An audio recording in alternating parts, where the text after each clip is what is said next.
여러분 나중에 이제 크셔서 결혼을 하게 되는데 우리 지체들 중에 저는 결혼 안 할 거예요 그런 사람 있어요? 네, 아직 없죠? 네. 결혼하잖아요. 그러면 신혼여행을 되게 기대한단 말이에요. 허니문을. 네? 근데 신혼여행이 엄청 짧아요. 몇 박 며칠을 갔다 와도 금세 지나갑니다. 여러분이 행복한 게 원래 그래요. 금세 지나가고 결혼까지 가지 말고 그냥 남자친구 여자친구 사귄다고 생각해봐요. 막 가슴 두근거리고 막 도파민이 막 나오고 내 전부를 줄 수 있을 것 같고 이런 분들이 막 난단 말이에요. 그래서 이제 형제들 놀아요. 별을 따라주겠대요. 못 따라주거든요. 근데 막 이제 막 심장이 터질 거 같고 별을 따라준다고 미치고 또 자매들은 갑자기 쓰지도 않던 막 시를 쓰고 막 편지를 쓰고 난리가 납니다. 자, 그런데 그 시간이 오래 가냐? 그렇지 않아요. 금세 지나갑니다. 그럼 그 뒤에 찾아오는 게 뭐냐? 방학도 금세 지나가고, 시험도 금세 지나가고, 맨 처음에 사귀었던 그 두근두근 거리는 마음도 금세 지나가요. 그럼 그 다음 찾아오는 게 뭐냐면, 다시 따라해봅시다. 고난이다, 고난. 네. 그래서 우리 인생은 고난이에요. 고난이 대부분이야.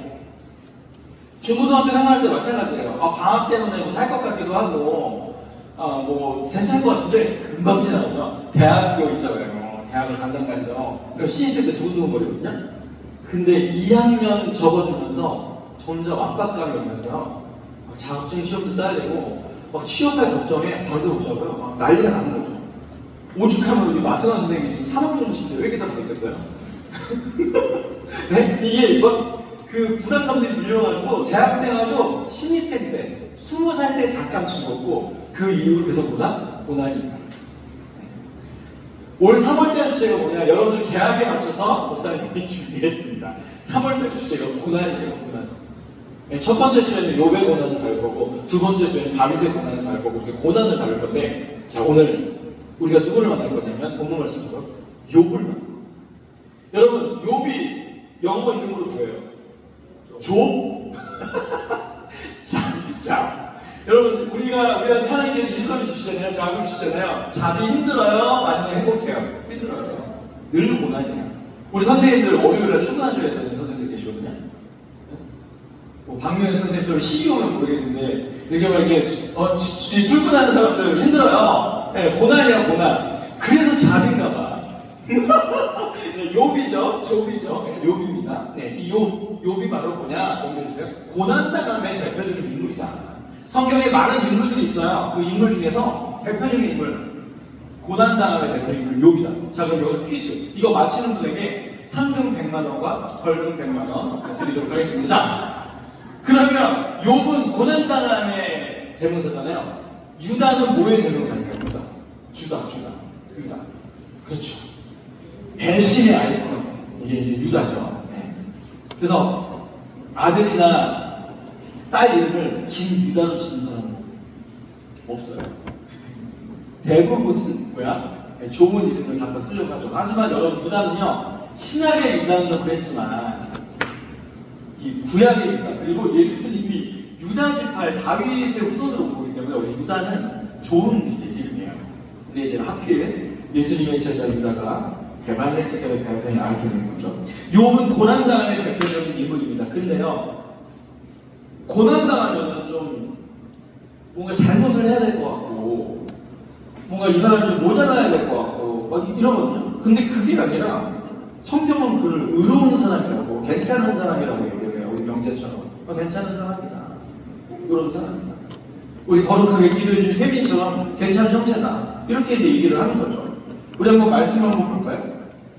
욥기 1장 1절입니다. 우리 다 같이 읽겠습니다. 시작. 우스 땅에 욥이라는 사람이 살고 있었습니다. 그 사람은 흠없고 정직했으며 하나님을 경외하고 악을 미워했습니다. 네, 욥이 어떤 사람이에요? 의로운 사람.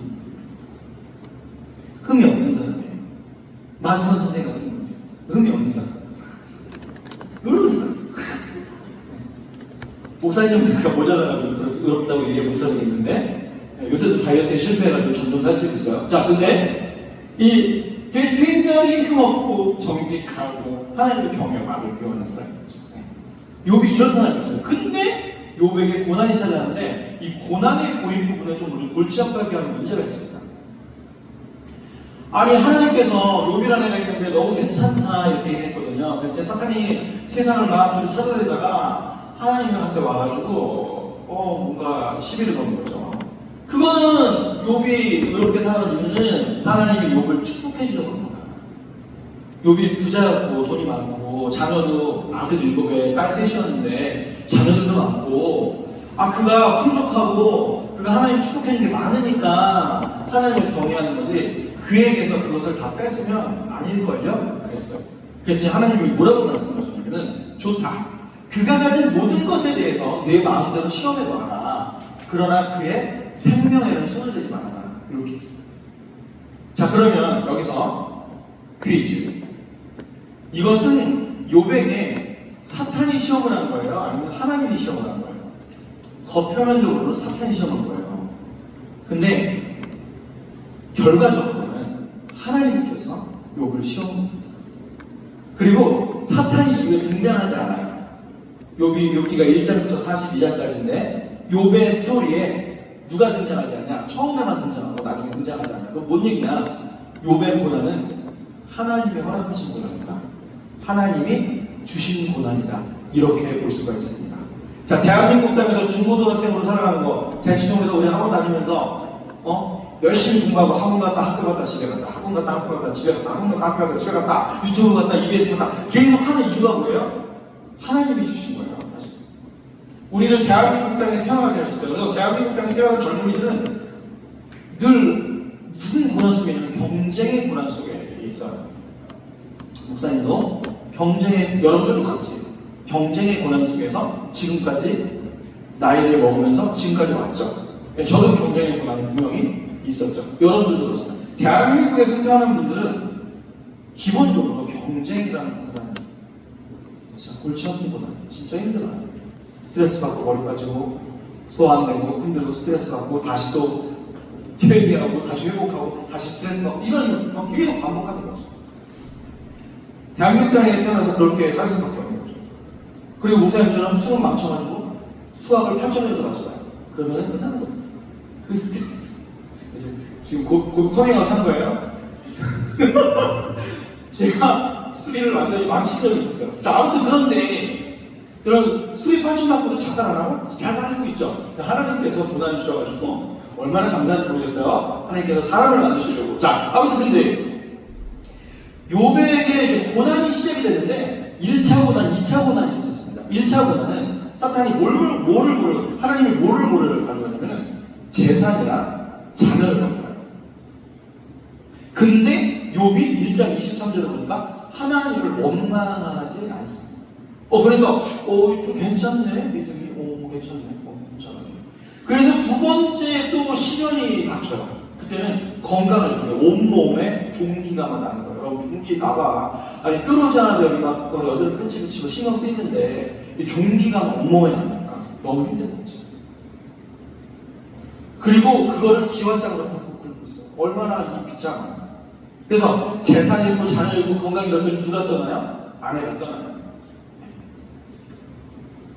저희 사무실에서 누군지는 얘기 안 하겠습니다. 목사님들 사무실에서 일을 하는데 어떤 남자분 한 분이 목사님이나 장로님이시겠죠? 한 분이 내가 아프면 끝까지 감해줄까 안 해볼까? 이런 고민을 하고 있더라고요. 이게 무슨 얘기냐면 이게 지금 아내가 나를 끝까지 책임질 수 있는 아내가 있을까? 뭐 이런 거죠. 네. 뭐 다시 태어나도 이 사람이랑 결혼하겠습니까? 인터뷰하면은 100 중에 거의 한 90몇 명은 절대 안 한다고 하잖아요. 근데 또 어떤 얘기냐면 그놈이고 뭐 그게 있는데 자 아무튼요 당연히 이런 고난 속에 있으니까 완전히 나라로 욥이 떨어지니까 아내가 덫을 떠나요. 그러니까 주변에 있는 모든 것을 다 제하여 버립니다. 하나님께서. 근데도 욥이 2장 10절에 보니까 두 번째 2차 뺏겼을 때도 원망을 하지 않아요. 근데 욥이 무너졌을까요? 무너졌죠. 네, 무너졌어요. 어떻게 무너졌냐고 한번 봅시다. 넘겨주세요. 자, 욥이 이제 갑자기 성경에 보니까 막 불평불만하기 시작해요. 6장 7장에 보니까 차라리 하나님 나를 죽여주세요. 제발 내 목숨을 걷어가 주세요. 이렇게 하는 거예요. 이게 무슨 얘기냐면 여러분들 엄마 아빠랑 싸울 때 이런 친구도 있어요. 왜 날 낳았냐고. 차라리 죽여라. 뭐 이런 친구도 있어요. 이런 거예요. 지금 부모님 앞에서 날 차라리 죽여라. 뭐 이렇게 지금 하고 있는 거죠. 그 다음에 10장에 보니까 나를 죄인 취급하지 말라고 그래요. 갑자기 우와 저 죄인 아니에요 하나님. 저 의인인데 왜 이렇게 고난이 있어? 하는 거죠. 저 중고등부 수련회 갔다 왔는데 저 지훈이에게 왜 이렇게 큰 고난을 주신 거예요 지금? 이렇게 막 하는 거죠. 또 66장에서 17장에 보니까 왜 하나님 왜 나를 대접하십니까? 저 하나님 잘 섬기려고 했어요. 저 예배드리고요. 또 자녀들이 죄질까봐 자녀들을 위해서도 예배를 드린 사람인데 저를 갖고 왜 이러시는 거예요? 하면서 불평, 불만이 쏟아지기 시작했는데 그 이후에 그 배후에는 누가 있었냐? 그의 새 친구들이 있었습니다. 그의 연약함을 끄집어냈던 새 친구들이 있습니다. 여러분 그런 거예요. 항상 친구들이 문제야. 친구들이 사이가 좋을 때 괜찮은데 모든 문제는 우리 중고등학교 모든 문제는 누구에게로 발생하냐면 친구로부터 발생합니다. 비교하게 되고. 그리고 되게 웃긴 건 우리가 정말 사랑을 세민이가 너무 기도 잘했는데 우리가 섬기고 사랑하고 뭐 이럴 줄 알았는데요. 우리가 가끔은 상처 되게 많이 받아요. 친구들 한마디에 말해 상처 치죠. 목사님이 초등학교 6학년 때 보약을 잘못 먹어가지고 6학년인데 키가 140이셨는데 체중이 68kg 정도 나왔어요. 그래서 별명이 갈색 돼지였어요. 그래서 애들이 맨날 돼지가 놀리는 거예요. 네, 그때마다 저는 살 빼야겠구나 하면서도 상처는 계속 받는 거죠. 여러분 친구들이요 잘 돼도 상처받는다요. 목사님 언젠가 얘기했죠. 고3들 모아놓고 수능 기도했는데 어떤 친구들이 수시로 좋은 학교에 갔어요. 그러면 진심으로 축하가 안 돼요. 야 축하해 이래야 되는데 약간 그 사촌이 딸린 사람 가까워. 이 친구들이 문제라니까. 근데 이 욥의 친구들도 마찬가지였어요. 욥처럼 하나님을 잘 섬기는 세 사람이 나타났는데 넘겨주세요. 누가 나타나냐면 엘리마스라는 사람이 나타났고 빌닷이라는 사람이 나타났고 소바일이라는 사람이 나타났어요. 그들이 욥이 이렇게 막 고난 속에 이렇게 해서 완전 널브러져 있으니까 이 욥에게 얘기를 하는 거예요. 뭐라고 얘기를 하냐? 첫 번째 엘리마스. 도덕적 질서를 너가 지키지 않는구나. 하나님이 그 얘기를 했대요. 앞으로 도덕적 질서를 잘 지켜라. 이게 도덕이라는 게 뭐예요? 착하게 살아라. 정직하게 살아라. 뭐 이렇게 얘기하는 거죠. 여러분 신앙이라는 게요. 이걸로 끝나요. 대부분의 신앙이 그래요. 여러분 하나님이 어떤 기준을 딱 해놓고 얘가 이걸 지키나 안 지키나 보면서 하나님이 선도부야? 하나님은 선도부가 아니에요. 그래서 선도부가 아닌데 물론 우리는 정직해야 하고 우리 물론 착하게 살아야 되는 거 맞아요. 근데 그게 전부가 아니에요. 그거는 굉장히 세컨더리합니다. 우리의 프라이머리는 뭐냐? 더 높은 곳에 있어요. 근데 엘리바스라는 사람이 와가지고 너 정직하게 살지 않은 게 있나 봐봐. 너 착하게 살지 않는 게 있는 거 분명히 있지. 이거 왜 이게 고난이 있겠냐? 라고 하면서 도덕적 질타를 해요. 여러분이 교회 지체들끼리 도덕적으로 질타하는 거 아니에요. 그 도덕의 수준이 어떤 사람에게는 어떤 경우가 있어요. 여기 마이클 샌델의 정의란 무엇인가 읽어보셨어요? 정의란요 어떤 것을 기준으로 삼을 때마다 달라지거든요. 도덕이란 것도 마찬가지입니다. 네. 한국에 있는 도덕과 일본에 있는 도덕 달라요. 다릅니다. 가끔 일본 여행하면 일본에 가시면 자매들이 욕실에 들어올 때가 있어요. 남창에 일하시는 분들이. 그게 죄가 아니에요. 근데 우린 죄야.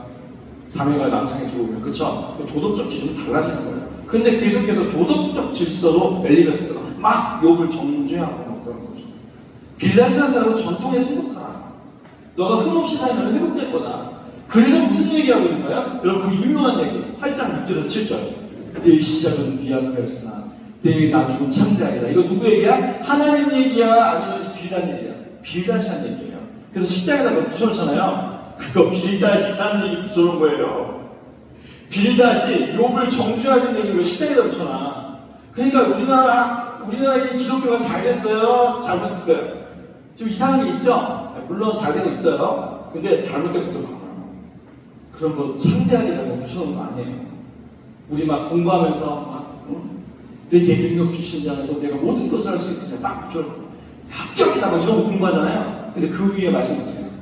내가 가난에도 처할 수 있고 내가 부유할 때도 될 수 있고 내가 실패할 수도 있고 성공할 수 있는데 그 모든 상황 가운데서 나는 이겨낼 수 있다는 얘기지 나는 무조건 합격할 거야 합격할 능력을 주께서 주실 거야 이런 말씀 아니거든요. 그러니까 내 시험을 예약했으면 내가 좀 창대하게라 이 빌다시한 얘기가 야 너 지금 이렇게 재산 다 뺏기고 자녀 뺏기고 다 고난 속에 있지만 너 나중에 회복할 거야. 그런 얘기를 하고 있는 거예요. 뭐 하면? 흠없이 살면 된다. 전통에 승복하라. 전통이 뭐예요? 그 전통도 똑같죠. 우리가 예배하는 것이 전통이에요. 우리가 기도하는 것이 전통이에요. 교회의 전통이 있어요. 크리스마스를 하는 거, 부활절을 지키는 거 전통이거든요. 여러분, 종교가요. 전통을 지키는 것으로 대신하기 시작하잖아요. 그럼 뭐에 빠지면 율법주의에 빠져요. 야, 우리가 부활절 됐으니까 고난주가 됐으니까 슬퍼야죠. 여러분, 이번 주부터 이제 고난주가 있거든요. 수요일부터. 고난주가 있니까 고난당하고 살죠. 천만의 말씀이에요. 천만의 말씀. 주님이 우리 보다 다 당했어요. 부활절은 뭐예요? 우리를 위해서 우리가 고난당하는 걸 재현한다고 해가지고 그게 조금이라도 주님께 보탬이 되면 좋겠는데 그게 아무런 보탬이 안 돼요. 부활절은 뭐예요? 우리를 위해 주께서 부활하셨고 주께서 부활한 것처럼 나도 부활해야겠다 하는 것들을 기억시키는 그런 어떤 메모리얼 분위기가 기념하는 그런 분위기지 이게 그거를 우리가 재현한다고 해서 뭔가 주님께 그게 은혜가 되지고 기쁨이 되지가 아니에요. 그냥 주께서 나를 위해 부활하셨으니 나도 주께서 부활한 것처럼 부활하겠구나 라는 것을 우리가 누리면 되는 거예요. 그런 것들이 전통이에요. 전통에 승복하라는 거죠. 너가 예배를 똑바로 드려야 된다 이런 얘기하고 있는 거죠. 근데 그것도 아닙니다. 소발은 뭐예요? 너 그렇게 불만 하지 말고 네 잘못이나 돌아봐라. 근데 여기 아무리 생각해도 자기는 아까 1장 1절에서 굉장히 의롭게 살려고 노력한 사람이에요. 도저히 이 고난이 이해가 되지 않아요.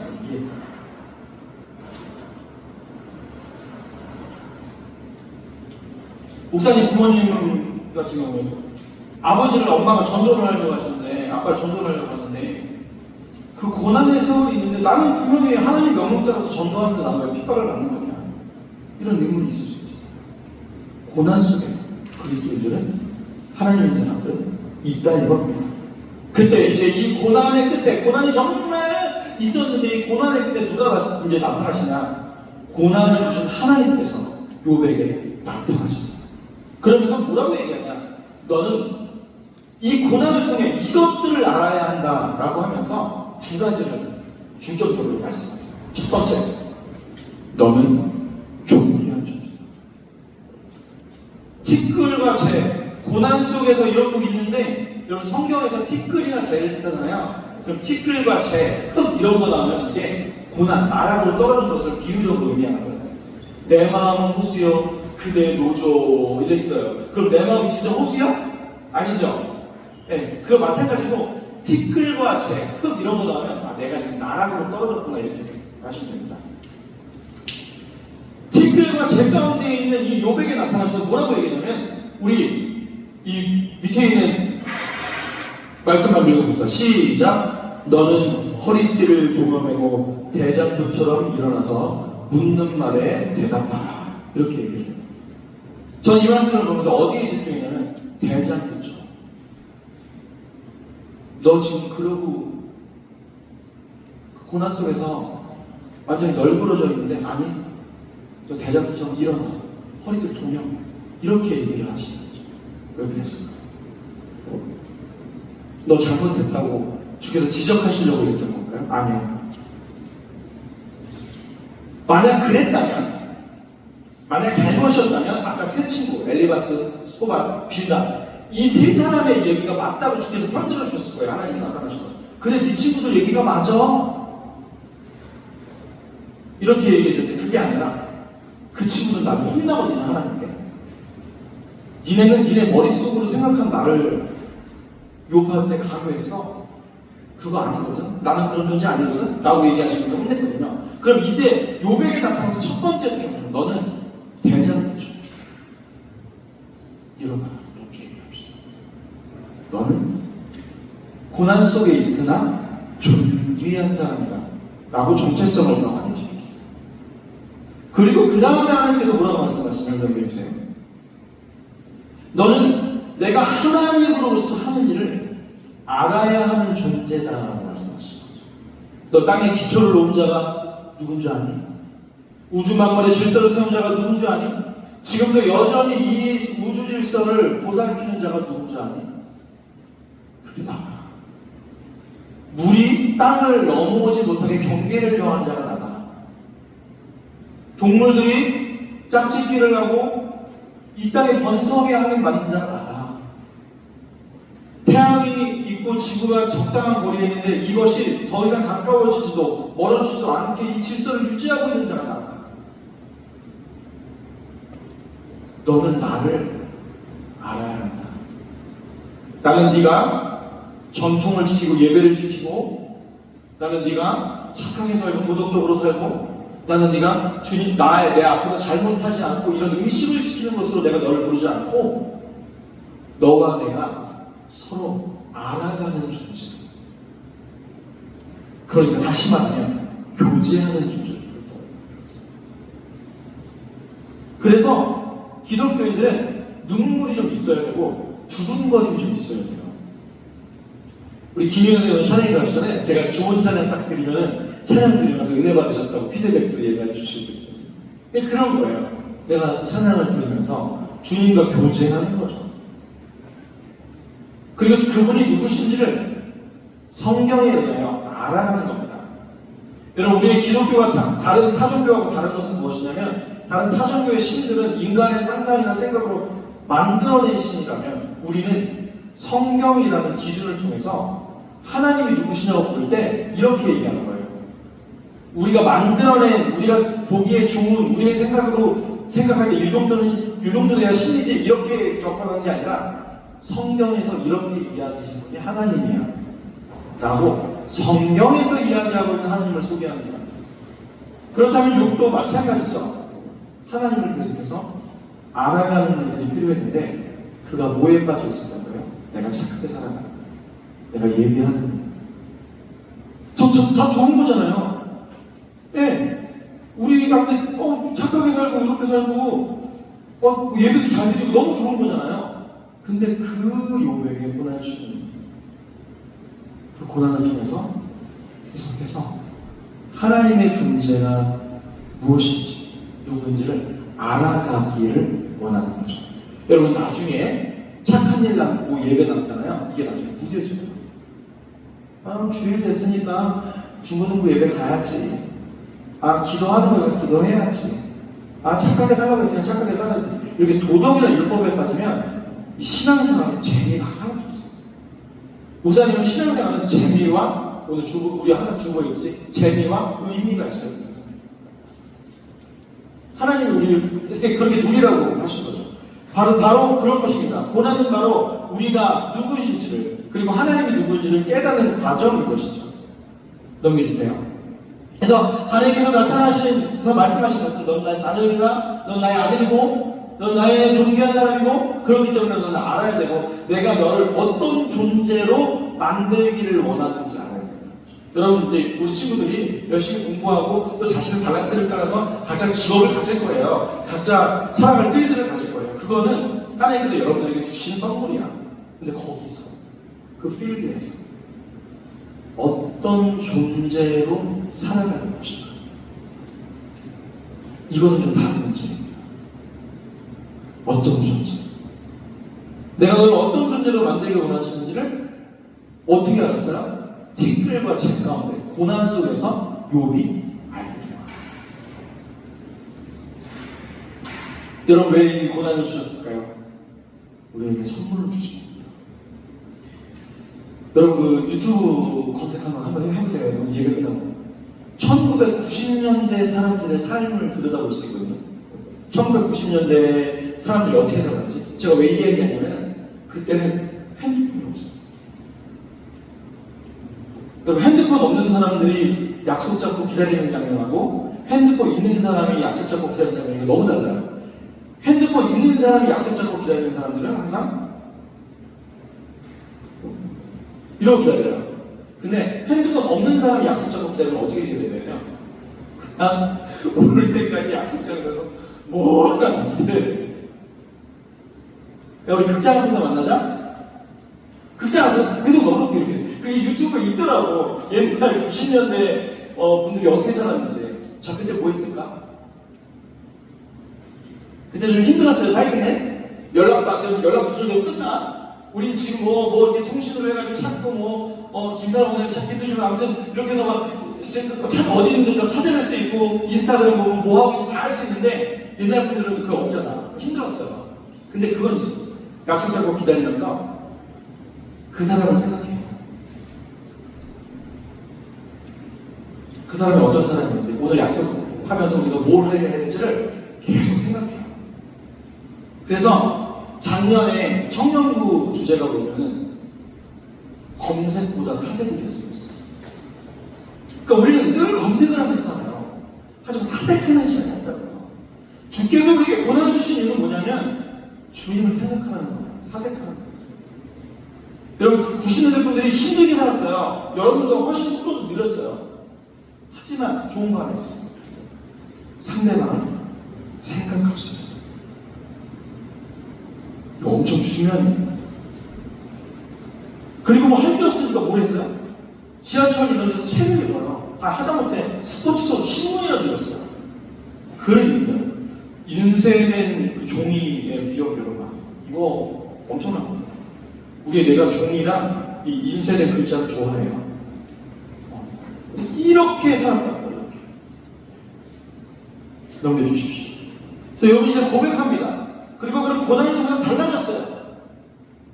오늘 말씀처럼 내가 주께 대하여 귀로 듣기만 했었는데 이제는 눈으로 봅니다. 무슨 얘기예요? 여러분 이렇게 이제 소경이 돼서 너무 이제 우리 블라인드 우리 소경 이제 눈 안 보이시니까 죄송하지만 이렇게 안 보이는 상태에서 귀로 듣는 거 같고 내가 안 들리지만 눈으로 보는 거 같고 어떤 게 더 좋아요? 눈으로 보는 게 훨씬 좋아요. 더 느낄 수가 많이 느낄 수가 있지.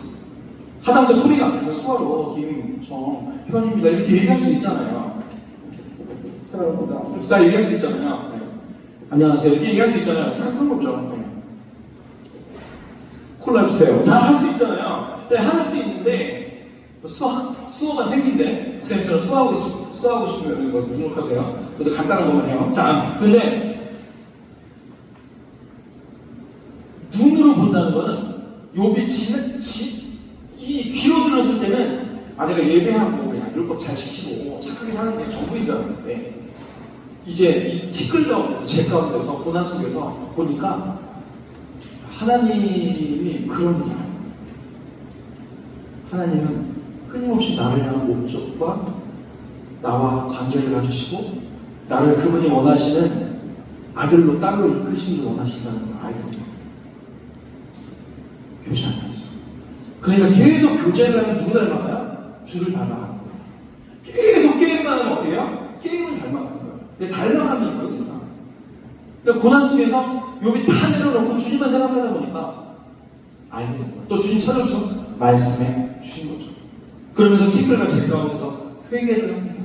무슨 회개를 한 거예요? 내가 그런 율법적인 삶이 그런 의롭게 살아가는 삶이 전부인 줄 알았는데 주님 저에게 아들로서의 명예와 위치, 깊어진 삶, 주님과 교제하는 거, 주님의 사람다워지는 걸 원하셨군요. 알게 된 것이죠.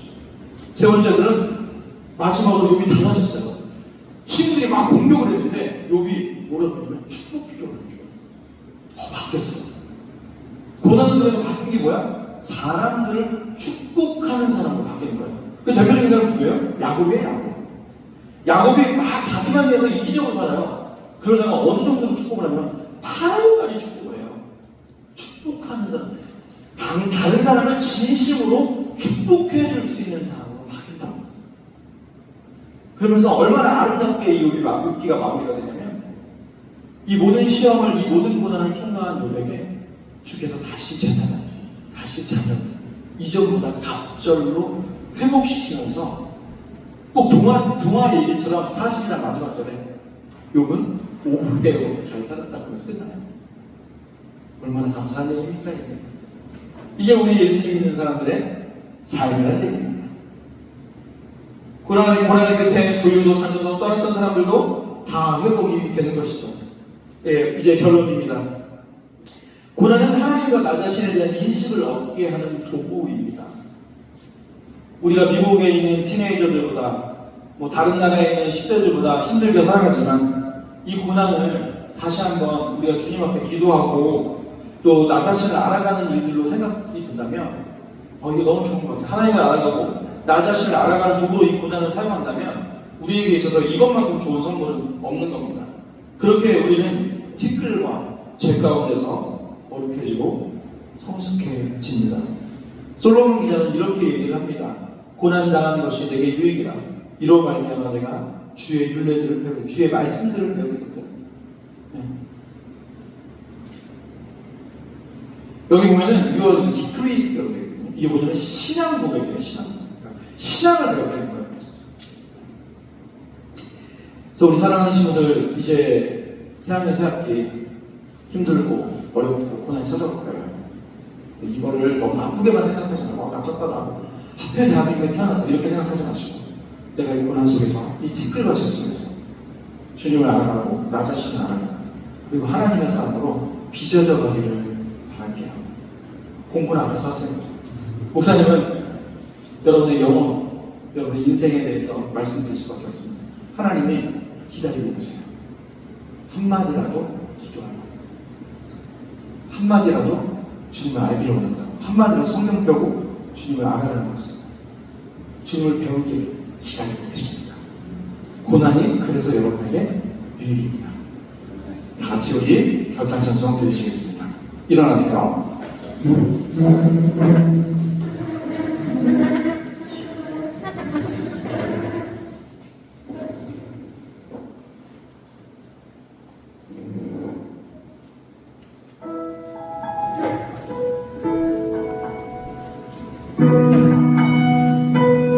자, 우리가 기도 대신 하는 거니까 그 기도하는 마음으로 고백하겠습니다.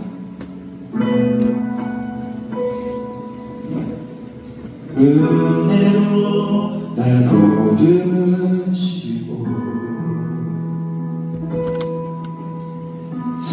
삶으로 품어주셔도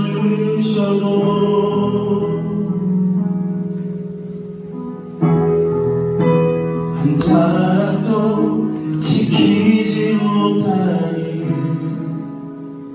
이 모습 부끄럽습니다.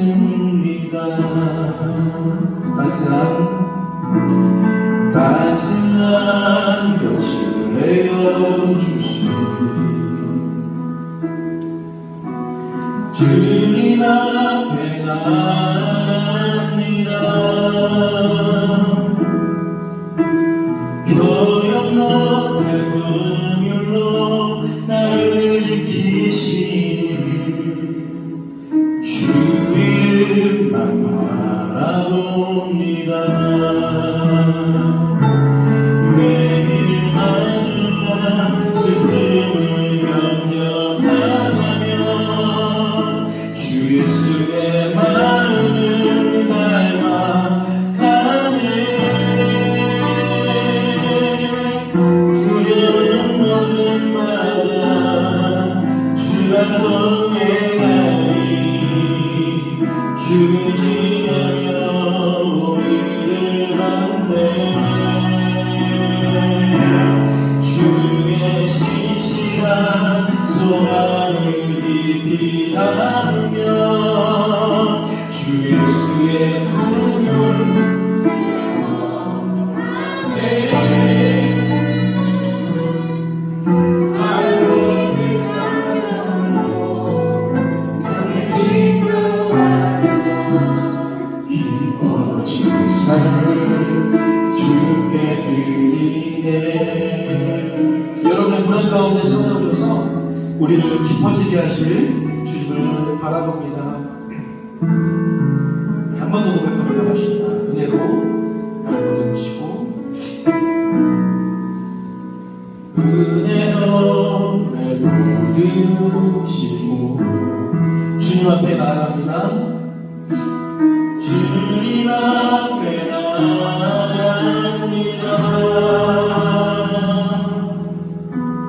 교영 못할 우물로 나를 붙드시는 주 이름만 바라봅니다. 매일 마주한 슬픔을 견뎌 나가며 주 예수의 마음을 닮아가네. 두려움 많은 마다 주가 너에하니 주지하며 오늘을 안내주시자.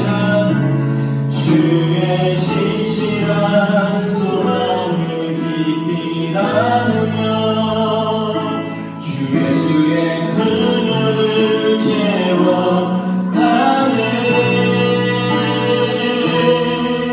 하나님의 자녀로 명예 지켜가며 기뻐진 삶을 주께 드리네. 주의 신실한 소망을 깊이 나누며 주 예수의 부교를 채워가네. 하나님의 자녀로 지켜가며 기뻐진 삶을 주께